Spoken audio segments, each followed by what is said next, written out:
जी, अस्सलाम वालेकुम। आपको पता है कि मेहमान घर पे आ जाएँ तो अक्सर रोटियाँ बच जाती हैं, तो लेफ़्ट ओवर रोटियों से बनाते हैं मज़ेदार किस्म की मिठाई। तो आपने कढ़ाई में ऑयल लेना है, गोल्डन ब्राउन और क्रिस्पी होने तक आपने रोटियों को फ्राई कर लेना है। खुले बर्तन में डाल के हाथों से आपने चूरा कर लेना है।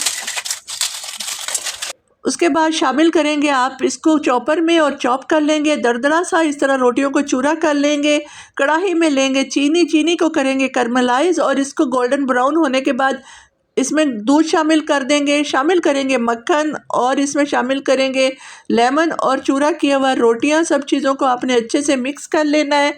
अब कंडेंस मिल्क और छोटी इलायची का पाउडर डाल के अच्छे से पकाएंगे। दूध के खुश्क होने तक आपने पकाना है। उसके बाद किसी खुले बर्तन में डाल के आपने इस तरह सेट कर लेना है। ऊपर डालेंगे पिस्ता, चम्मच से दबा देंगे और इस तरह कट कर लेंगे। कट करने के बाद देखिए जी, मज़ेदार सी मिठाई हो गई रेडी। आप भी ज़रूर ट्राई करिएगा। अल्लाह हाफ़िज़।